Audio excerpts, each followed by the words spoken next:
Hi guys, welcome back to the Silva Mind Control Method. We are in chapter 18. Your self-esteem will soar. We waste too much of our time dragging ourselves under. If we spent one half of it just researching in our mind how to deal with life, we'd find we're so much stronger than we think. Singer actress Carol Lawrence was quoted as saying in the Chicago Tribune, November 14th, 1975. She became a mind control graduate on the recommendation of another graduate, singer Margarita Piazza. True, most of us are imprisoned by narrow ideas of who we are and what we can do. You will soon experience the exhilaration of smashing these confines and finding new freedoms outside of them. When you see what you're capable of, your self esteem will soar. A number of studies have been made of this, and the results are in. They cover large groups with no special problems as well as others whose self-esteem is obviously in shambles, students as well as alcoholics, drug addicts, prisoners, and the welfare poor. Let us look first at students. Mind control has been taught often as a full credit course in 24 colleges and universities, 16 high schools, and 8 elementary schools. You might expect that the same course taught the same way in different schools to students of different ages and different cultural and economic backgrounds would achieve different results. Not so. The results have been so uniform they can now be safely claimed that in basic respects they are predictable. Introduce mind control in the school, and the results will be students with more powerful self direction, greater self guidance stemming from improved ability to solve problems on their own. In other words, greater ego strength. This has been scientifically measured by Dr. George Desau, former Director of Educational Research for Silva Mind Control and previously Director of Counseling and Testing at the Williamsport, Pennsylvania Area Community College. The first test in 1972 was at Holian High School in Philadelphia, where 2,000 students took the course. A week before and 2 weeks after, 220 randomly selected students were given the high school personality questionnaire, which consists of some 140 questions that sensitively measure a person's self-image. His total self-image can then be drawn up as a sort of portrait with 14 characteristics: adventurous, zestful, self-assured, and so on. That test is widely used in research and counseling. The self-image portraits of these 220 students were combined into a single group profile, then compared before and after. Results: major shifts towards higher ego strength, self-assurance, and composure, and away from impatience, insecurity, and detachment. In some respects, students remained unchanged, as in balance between dominance and submissiveness, tender and tough-mindedness. What all this adds up to was that these students had greater respect for themselves after mind control than they had before. Naturally, with life's changing patterns, our view of ourselves changes from day to day. If we gave the test to a randomly selected group and then repeated it 3 weeks later, we will find some changes. This too has been studied by those who developed the test. The random changes that would occur by chance are a normal expectation, and their rate has been calculated. To evaluate the results of Hallahan High, it was necessary to determine by how much the reported changes exceeded those that chance alone could produce. Here's what we found. For chance to produce positive changes in ego strength as great as those brought about by mind control at Hallahan High, the test would have had to been given more than 1,000 times to a randomly selected group, more than 1,000 times to match the change in self-assurance, more than 1,000 times to match the change in composure. What made the difference was not chance, but mind control. While the course was in progress, a Philadelphia Daily News reporter, Joe Clark, interviewed some students during a lunch break. In an article that appeared September 27, 1972, he quoted 13-year-old Kathy Brady, who had been biting her nails since she was 8. "I always bite them when I get nervous. When I was in the auditorium this morning, I felt like biting them, but I didn't. I just thought to myself, don't bite your nails. I closed my eyes and relaxed." Pat Eisenlohr told him she had passed up a fight with her younger brother, something that had hardly ever happened before. I told myself, there's no use in getting mad. Why fight? I didn't. I also got rid of a headache this morning by telling myself to get rid of it. I know it sounds weird, but it works. Now let's compare results at this school with two other students. One at Lawrenceville, a co-ed Catholic high school in Pittsburgh, and the other at St. Philolis, a Catholic high school for men planning to become priests. At Lawrenceville and St. Philolis, as at Hallahan, the greatest change among the students was in ego strength. What's more, this change was uniform. In each school, the group profile improved to a degree that could have occurred by chance alone only once in 1,000 times. The same degree of chance occurred in composure at Hallahan and Lawrenceville, though less at St. Philolis. Varying degrees of change in self assurance, though all sharply positive, occurred at all three schools. The findings of which the above are a part did not fully satisfy Dr. Dessau.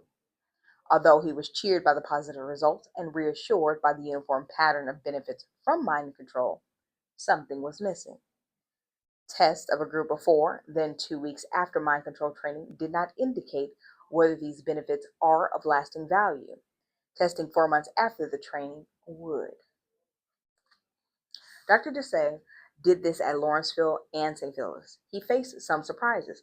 In all the above characteristics, ego strength, self-assurance, composure, the students of both schools improved far more over the 4-month period than they had during the 2 weeks immediately following the course. In his report on these studies, Dr. Dessay concluded perhaps the changes which took place with the above students in their various educational settings can best be evaluated from a perspective such as that held by John Holt, educator and author. It is Holt's position that the educational process has often been one of teaching stupidity through contributing to the increasing of anxiety, guilt, and almost continuous reliance upon the external environment for approval or disapproval. All the conditions which may produce conforming, neurotic, and robopathic behavior but do little to enhance education or human growth. These are reasonable grounds to believe the same conditions are found in other societal institutions. The research data above indicate, at least from the educational perspective, a refreshing, viable alternative. A factor of change which is persistent and strong after mind control training is that of a shifting to internal points of reference. Another way of saying the recognition by an individual of his own value and a significant step toward self control as opposed to being controlled by external others. In most schools where mind control is taught, teachers are urged to take it too. The reasons, all except one, are obvious enough considering the benefits of the training. The teachers become less flappable, more patient, far easier for students to spend their class hours with. It is well known that a teacher who expects less from students gets less, and one who expects more gets more. The teacher trained in mind control has had firsthand experience with what in Chapter 14 Jose calls the Cosmic Bill of Rights, with its humanity wide awake jurisdiction. No teacher with this training can ever again scoff at anyone's mental equipment. He knows the vast scope of every human mind too well for that. He is a better teacher as a result, even if his students have never heard of mind control. However, when the students and the teacher are mind control graduates, great things happen in the classroom. One grade school teacher in Buffalo teaches her students to tune in to George Washington and other figures of the past to help them study history, using techniques they learned in the final hours of mind control when they worked cases. This way, they experience history, and to help them later, when they take these tests, they tune into her and find confirmation of their answers. Another teacher, this one on the college level, has had her students tune in to the philosophers for explanations of points they find obscure in their writing. It works, she says. Mrs. Joel Little, a mind control lecturer in Virginia Beach, takes special delight in teaching youngsters from ages 7 to 17. Some of her experiences were reported in the Ledger Star of Norfolk, July 16th of 1975. under the headline, Students Excel After Course in Mind Control. One of her students was on medication for hypkinesis. The mother of this overactive youngster is quoted as saying, "The changes were absolutely fantastic after the course. My son was able to stop taking the medicine, and his grades went from a C to A's. Mind control gave him the knowledge that he had the power to change." Another student's grades in junior high school jumped from C's before the course to A's after. Still another was failing her spelling test. After the course, she made A's on all her spelling tests, and in 1 year, her reading ability jumped from fourth grade to ninth grade level. There was no practical way to compare those who chose to take the course with those who did not, or to measure the difference between the two groups afterward, because at the three high schoolers where Dr. Dessou conducted the before and after test, virtually all the students signed up for mind control. This opportunity came, however, at the University of Scranton in Scranton, Pennsylvania. Professor Dr. Donald L. Angel in the Department of Human Resources offered the course to graduate students in rehabilitation counseling. Enough students decided not to take the course to permit him and Dr. Dessou to study some differences. They gave a test similar to the one used at the high schools, though designed for adults, to 35 students who took the course and 35 who did not. The differences between the two groups showed up even before the course. Those who elected to take it were, according to test results, more open to experience and more inner directed. Those who did not want the course were more traditional, rule bound, and practical. A month after the course, the two groups were tested again, and while the original differences remained, other significant ones had cropped up. The mind control group was more emotionally stable and mature, more self assured, more relaxed than the other. In short, the study suggests that those who choose to take the mind control are different from those who do not, and that once they take it, they benefit. While a boost to self esteem is important to everyone, it can be a life saving importance to the addicted fighting his way to freedom from the addiction. Mind control has limited experience with drug addicts, but the experience has proved instructive. Paul Grievous, a co-director of Mind Control Center in Manhattan, wanted to see what mind control could do for the addicted. He volunteered to start with 4 addicts, 2 of them on methadone, two still on heroin. The 2 on methadone found the course useful, but it did not free them from methadone. Methadone is highly addictive and is used in many drug programs to free the addicts from heroin. To withdraw from methadone is physically painful, and the pains, these addicts said, were so severe that they could not concentrate on their mind control exercises. One of the addicts, still on heroin, faced a family crisis the first day of the course and dropped out. The remaining one was able to detoxify himself to become free of the drugs for several months after the course. Then he telephoned Dr. Grievous to report that he was back on heroin. He asked to repeat the course. Mr. Grievous spent a day with him to reinforce his mind control training, and again he became free of the drug. Months later, he was still free, and then he moved away, and Mr. Grievous lost touch with him. The second effort to help addicts through mind control was at a community project in the Bronx, with 18 former addicts, some of whom were administrators and staff of the project itself. Those who took the course said they felt far more in control of themselves than ever before, and several of them, months later, reported they were even able to pass on some of their training to their families. Reliable testing before and after was not possible because 3 months later, many of the original 18 were no longer available. Has anything been learned from these two experiences? Yes, says Paul Rivas. While there is not yet statistical proof, his experience indicated 2 things. First, mind control should not enter an addict's life for 48 hours and then leave the rest up to him. For most of us, it is a permanently transforming experience, while for the addict, with years, perhaps a lifetime of strong negative conditioning to overcome, plus a mental and physical addiction, a greatly extended period of time, frequent reinforcement is necessary for those. Give me a drug rehabilitation program where I can do this, Gruber said, and I'm sure I'll get the results. Second, difficult as drug addiction is to overcome, the addict takes more easily to mind control training than do many others. The reason, Mr. Grievous believes, is that mind control involves an altered state of consciousness. While most people have never altered their consciousness, the drug addict has done it often.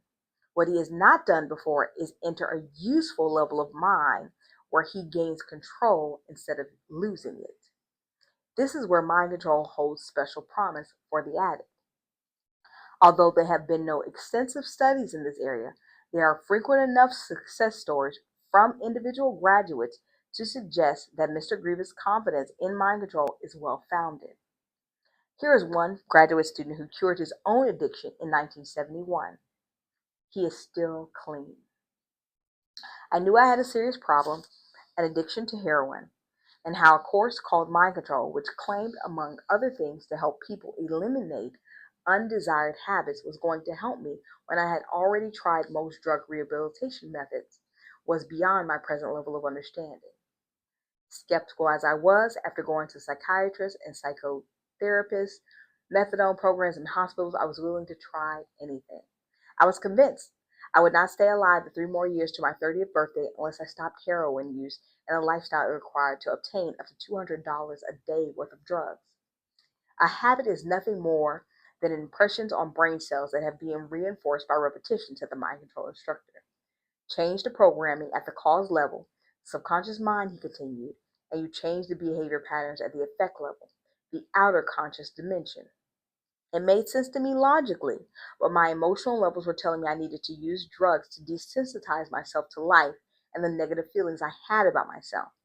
Then the instructor gave us a technique for changing our self-image from a weak, no willpower, ineffective person to a confident, self-reliant, healthy self-image human being.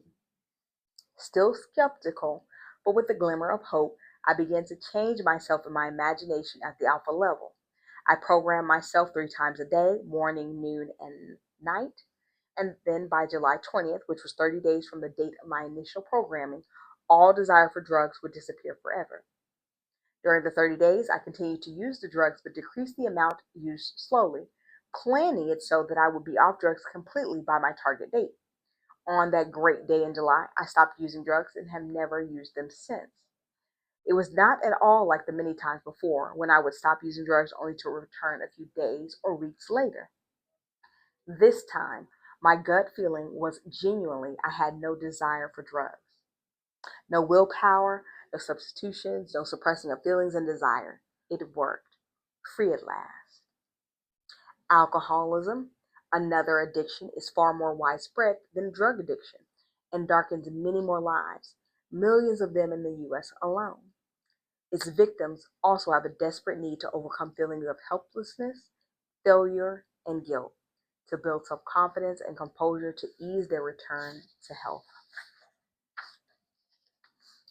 These needs were met when 15 alcoholics took mind control in 1973 as a part of a research project at a halfway house where they were under treatment. The results were measured by Dr. Dessou. He administered the same personality test he had used earlier with the graduate students at the University of Scranton. And, as in the earlier study, he gave it once immediately before and again a month after the course. The sharpest contrast between these 15 persons before the course and after it was manipulative behavior. There was a shift in the group profile away from sly control of events toward greater candor and openness in the pursuit of goals, a shift which chance would produce only one time in 100 times. Other changes generally followed the pattern seen among the high school and graduate students described earlier. They had greater ego strength and self-assurance and were more relaxed and open to new experiences. All qualities of priceless value to anyone struggling from freedom from alcohol. One of the most significant changes was a reduction in threat sensitivity or anxiety, Dr. Dessou wrote. The area of threat sensitivity, with its high autonomic tenseness and overactivity, may be of considerable importance in understanding the behavior of the alcoholic. It is very possible that alcoholics use alcohol as a means of attempting to balance out their mental and physical symptoms. Alcohol, as a response to balance the mind, body, and a threat situation, could provide relief from that anxiety level. And improve self concept and ability to handle anxiety would seem to be a meaningful alternative to alcohol. The director of the halfway house reported how each of the 15 new mind control graduates was doing 6 months later. To preserve their privacy, they are simply referred to as subject or S rather than by name. Subject 1. No relapse since undergoing a 90-day rehabilitation program. Since taking the mind control course, has progressed from a very passive, withdrawn individual to an affable, outgoing, and dry-witted humorist. Subject 2. Since taking mind control, S has not experienced any relapses and has left the residency and treatment program at the halfway house. It seems that S is developing a sense of well-being and confidence in self. Subject 3. No relapses since undergoing rehabilitation treatments in the hospital program. Since the mind control course, S has experienced definite progress in AA program. Subject 4. No relapses since hospitalization prior to taking mind control. The mind control course has very definitely reinforced his therapeutic treatment program. Subject 5. No relapses experienced by S since discharge from the hospital rehabilitation program. Subject 6. No relapses. The S's sense of well-being is very definitely improving. Improvement is reflecting in an apparent stabilization of his entire family. His grades in college have also improved. Subject 7. To date, S has not experienced any relapses after mind control course. S discontinued AA program. However, it is evident that he is living the AA philosophy. Family relationships are also seemingly improving. Subject 8. No relapses since taking the mind control course. Family relations have vastly improved. S has changed from a caustic, angry type of individual to a affable one. Love thy neighbor temperament. Subject 9. The subject, a female, has no relapses and is presently employed. Subject 10. No relapses. S is now goal oriented and has definitely altered self imposed limitations and is looking for opportunities for higher achievement. Subject 11. Since taking mind control, S has stated his life has progressively become better, which is evident in the sense of well being exhibited by his family and in his work record. No relapses have been experienced by S. Subject 12 years in AA program since taking mind control. S has had one brief relapse of less than 1 hour's duration, no subsequent relapses. Subject 13, no relapses since discharge from hospital rehabilitation program. Since mind control, S is progressively getting it all together. Improvement is noted in areas such as family, work, etc. Subject 14, since taking mind control course, S has had several relapses, from all of which he has recovered on his own. He has not been hospitalized for any of these relapses, as well as the case prior to taking mind control. Subject 15. 8 years on and off AA program, hospitalized 4 times prior to taking the mind control course. Intermittent slips or relapses during this interim. Since taking mind control course, S has experienced 4 relapses, 2 of them requiring brief hospitalizations. Mind control was obviously a powerful boost in the struggles of all but the last of these 15 alcoholics. This one small study, of course, is not enough to prove that mind control should now be accepted as an integral part of alcoholics treatment. However, the improved sense of well-being that is turned up so uniformly in before and after tests on students and psychiatric patients clearly suggests that those looking for better ways to help the alcoholic should give mind control a try. There is another condition that involves shattered self-esteem. Not as self-imposed as drug or alcohol addiction, but even more widespread: poverty. Causes of poverty and the remedies for it have been debated for as long as there have been human societies. Mind control does not enter this debate, but it can be of immense help in persuading the poor to rally their strengths and help themselves. This may sound to some as if the debate has already been entered, as if in persuading the poor to help themselves, we are assuming that they are to blame for their own poverty. This is obviously untrue.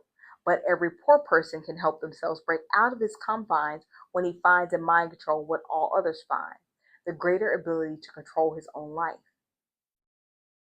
The first serious effort to find out how useful, if at all, mind control might be as a part of a rehabilitation program in social work was a study of 41 men and women on welfare.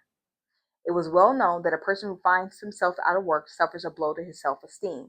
This makes it more difficult for him to think and act his way out of a problem. A defeated, self deprecating job applicant conducts lackluster interviews that prolong his unemployment, in turn, lowering his self esteem even more. This may ultimately lead to welfare. If something could intervene in his downward spiral and provide a realistic boost to his self esteem, the person will be in a more powerful position to help themselves. This roughly was the reasoning of Larry Hildor, director of the Ottawa County Department of Social Services in Michigan. He had taken the course himself and knew what the training could do. The only question in his mind was whether the results could be measured and what the measurements would look like. To design the research project and do the testing, he and Dr. DeSuze turned to Dr. James Motif of the Psychological Department of Hope College in Holland, Michigan. For the test, they chose this widely used 6-page, 100-question Tennessee's self-concept test, which measures 5 aspects of a person's opinion of himself: physical self, moral, ethical self, personal self, family self, and social self. The test was given twice, once before the course and once after. This alone might lead some to see the results as mere Hawthorne effect. In the mid-20s and early 30s, Western Electric Company launched a far-reaching research study to study various changes in working conditions that might improve employee morale at their Hawthorne plant in Chicago. No matter what the company did, morale soared. They put something in, morale soared. They took it away, morale soared. The conclusion was that folks are simply glad to be noticed, and this shows up in the improved morale. To measure this possible Hawthorne effect, Dr. Motive tested another group of welfare recipients who did not take the mind control course. They were tested twice, but unlike the mind control group, they experienced nothing special between the two tests. There was no Hawthorne effect. Those who received mind control training wound up with radically different views of themselves, changes which in some cases exceed chance by odds of millions to one. Changes were dramatic in all categories. The new graduates saw themselves far better persons than they had earlier thought they were, and felt a new confidence in their ability to solve their own problems. The degree of change led Dr. Motive to exclaim that the data are the most significant I have ever seen. A report on the study said, there has been some concern as how receptive a welfare mother in the depths of her misery would be to a sudden input of mind control with its optimistic better and better philosophy. That concern was quickly washed away. On the second weekend, 100% of those originally enrolled returned to finish the course, and the original shy silence had been replaced by a buzz of animated conversation that threatened to turn the session into a full-scale revival meeting. Almost everyone had something constructive to report: a new closeness to their children, a chronic headache gone, decreased frustration, lost weight. One radiant young mother used the mirror of the mind technique to find the answer to unemployment and saw only a hand writing a check. The next day, she got the job she always wanted. It is generally a state of mind, a damaged self-image that puts a person in prison, and that coarseness and brutalizes him while he is there. And it is a state of mind that often reassures his quick return once he is free. The kind of freedom that mind control could be expected to give a prisoner is the kind it can give the rest of us. The smashing of metal confines that are manifested to many of us on the outside as headaches, ulcers, insomnia, and failure in life's work, and to the prisoner as walls and bars as well. Mind control's limited experience in prisons indicates that it results in an environment that is less brutal. Time spent there is no longer empty hours snatched by law from a person's life, but a rich part of life itself, hours of growing and self discovery. Mind control may not make prison a happy hermitage, but it can make it a more civilized place in which to grow. Although statistical studies have not been made, the personal experiences of the prisoners and their instructors are far more eloquent. Lee Lozowick, when he was the mind control's area coordinator in New Jersey, he resigned early in 1976 to establish Holman, a spiritual community, taught the course 7 times at Rawa State Prison, 4 times to a total of some 60 inmates, 3 times to prison staff. There is no question, he said, about the benefit the inmates and the staff received from the course. You could see it in their faces. Officials were so impressed with mind control that the prisoners who were studying for a college degree were given academic credit for the course. Ronald Groyeb, who succeeded to Mr. Lozowick's mind control post, offered the course to 10 inmates at the Passaic County Jail in New Jersey. One man dropped the course when he was released from jail and wanted to return to complete it. Prison officials had to say no. Another requested solitary confinement after the course to help him meditate. Prison officials said yes. Still another, using the mental screen technique, programmed a job on the outside. He found one, all he needed for parole. That's the end of chapter 18. Thanks for sticking with me for that long one. We'll be back later with chapter 19, Mind Control in the Business World. See you there.